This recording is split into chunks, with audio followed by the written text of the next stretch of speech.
अस्सलाम वालेकुम।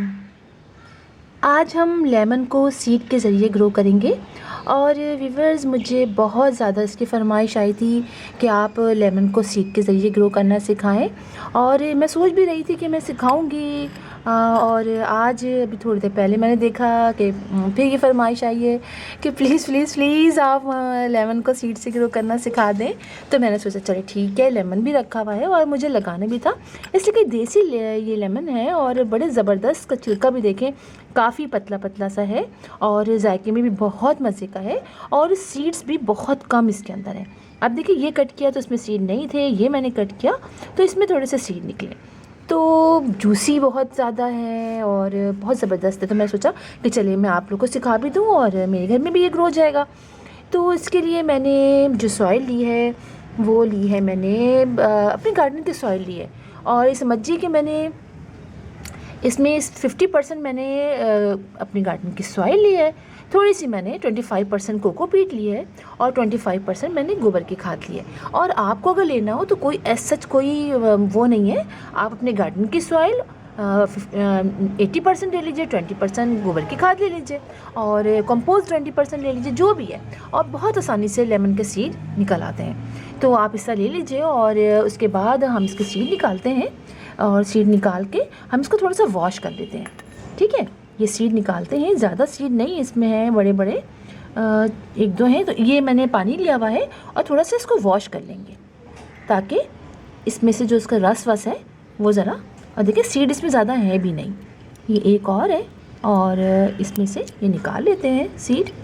चलें, ये लिया और हमने इसको हल्का सा पानी में हल्का सा इसको हम वॉश कर लेंगे। वॉश करने के बाद हम इसको इसके अंदर लगाएंगे। ठीक है, अब हम करते ये हैं कि अब तक वो मैंने उस पानी में भिगोया हुआ है, हम इसके अंदर होल कर लेते हैं। ये जो सॉइल है इसके अंदर होल कर लेते हैं, थोड़ा थोड़ा सा ऐसे फिंगर से ही कर लेते हैं, कोई ऐसा मसला नहीं है। सही है, इसमें होल कर लेते हैं, बहुत गहरा होल भी नहीं करना है और बहुत वैसा भी नहीं करना है कि बहुत ऊपर।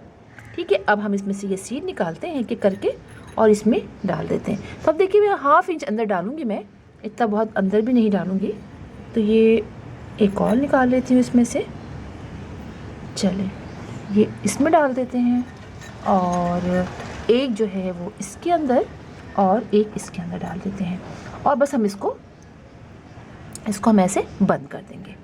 ठीक है, और हमने इसको बंद कर दिया है और अब हम इसको रखेंगे शेडी प्लेस में। देखिए अगर आपने रखना है तो आप इसको डायरेक्ट सनलाइट में भी रख सकते हैं, लेकिन बहुत ज़्यादा डायरेक्ट सनलाइट में नहीं। इसी का देखिए हो सकता है कि आप डायरेक्ट सनलाइट में रखें और फिर आप भूल जाएं और फिर पानी ना डाल सकें। तो जब होता ये कि अगर आपने पानी नहीं डाला तो जब स्प्राउटिंग स्टार्ट होती है, सीड्स जर्मिनेट होना शुरू होता है, तो फिर वो ख़राब हो जाता है, रूट्स निकल रही होती हैं और पानी डालना भूल गए तो वो ख़राब हो जाएगा आपका सीड। इससे बेहतर ये है कि आप इसको ऐसी जगह रखिए जहाँ मॉर्निंग की आधा घंटे की धूप आए या फिर शेडी प्लेस में रख दीजिए।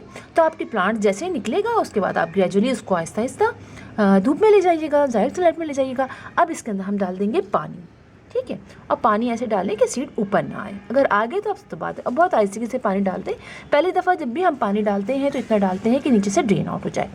ठीक है, उसके बाद अब जब ये सॉइल को हल्के हल्का सा मॉइस्ट रखना है, आपने बिल्कुल इसको वो नहीं करना, खुश नहीं करना है।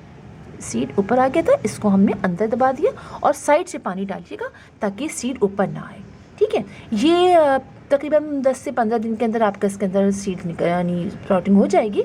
और ये मैंने कुछ दिनों पहले भी लगाए थे और मैं लगाती रहती हूँ। मैं आपको दिखाऊं, ये तो मैं आपको बाद में दिखाऊंगी चूँकि मैंने अभी लगाया है और आज ही फरमाइश आई थी, तो मैं अब देर तो नहीं करूँगी कि मैं उसका इंतज़ार करूँ। तो ये आप देखिए, तो मैंने कुछ लगाए हुए हैं कुछ अर्से पहले, आप देखिए मैंने इस पॉट के अंदर लगाया हुआ है। ये 1-2 लगाए थे मैंने एक साथ लेमन के, तो देखेंगे दोनों ही निकल आए हैं, उसको निकले हुए 15 दिन हो गए हैं। और इसी तरह आप ये देखिए, ये मैंने बॉन्साई के लिए बनाया हुआ है, इसलिए कि आजकल मुझे बॉन्साई का बहुत शौक़ हो रहा है। तो ये देखिए, ये बॉन्साई के लिए मैंने लेमन के लगाए हुए थे, ये 2 मैंने इसमें लगाए हुए हैं। और वही मैंने किया कि मैंने एक सीड इसमें लगा दिया और आप देखिए उसके बाद और मैंने इसको शेडी प्लेस में रखा। थोड़ा सा सीड बड़ा हुआ तो फिर ग्रेजुअली मैं आहिस्ता लाई और इसको इसमें लगे हुए यानी समझिए महीना हो गया है इसके अंदर। दोनों को। महीना हो गया है, 1 महीना, और इसमें ये इतने बड़े बड़े हुए हैं। और ये देखिए आप, ये तो 2.5 महीने का हो चुका है और काफ़ी बड़ा हो चुका है। और देखिए ये इसके अंदर लगा हुआ है, ये भी लेमन का था, ये भी एक बड़े साइज़ का लेमन था, मुझे बहुत अच्छा लगा तो मैंने इसमें लगा दिया। और एक ये है, और ये देखिए ये भी मैंने अभी लगाए हुए हैं, इसमें भी लेमन के कुछ प्लांट्स निकले हैं। ये देखिए ये भी प्लांट निकले हैं, ये भी लेमन के हैं। अच्छा, ये लगाने के बाद जब ये निकल आते हैं ना, इनको निकले हुए मेरा ख्याल है इनको भी निकले हुए ऐसे ही 20-22 दिन तो हो ही चुके हैं, मतलब 20-22 दिन तो निकले हुए। उसके बाद भाई महीना हो गया होगा मेरा ख्याल है इसको, इसलिए कि बहुत सारे मेरे उस दूसरे भी पॉट में मैंने कई जगह ये प्लांट्स लगाए हुए हैं। तो आप ये देखें कि इसको जो है जब ये बड़े हो जाते हैं, वैसे तो लेमन 2.5 से 3 महीने 2 से 2.5 साल के दरमियान, 2.5 साल में भी उसमें फ्रूटिंग स्टार्ट हो जाती है, हम सीड से जो ग्रो करते हैं। लेकिन अगर बहुत जल्दी आपको चाहिए फ्रूट्स तो फिर इसके हम फिर जो है हम ग्राफ्टिंग करते हैं। ग्राफ्टिंग में फिर फ़ौरन ही हमें फ्रूट मिलना शुरू हो जाता है। तो इस तरह से भी कर सकते हैं। और अगर आप चाहते हैं कि आप ना उसमें ग्राफ्टिंग करें तो आप इस तरह से भी इसको सीड के ज़रिए ग्रो कर सकते हैं। अब इसको आप सेपरेट कर लीजिए, अलग अलग पॉट में लगा लीजिए, और उसके बाद इसमें आप हर 15 डेज़ बाद भी बड़ा, मतलब आप हर 15 डेज़ जब सब सारे प्लांट पे आप अपना फर्टिलाइज़र डालिएगा, लिक्विड फर्टिलाइज़र, तो उस तरह इस प्लांट को भी आप फर्टिलाइज़र डालिएगा। तो इस तरह से हम लेमन को अपने घर में बआसानी लगा सकते हैं। और अब मैं जा रही हूँ, इसको मैं रख देती हूँ शेडी प्लेस में, और जब सीड यानी प्लांट निकल आएगा तो फिर मैं आपको दिखाऊंगी कि कितना बड़ा है और कैसा है और हम इसको किस तरह करेंगे।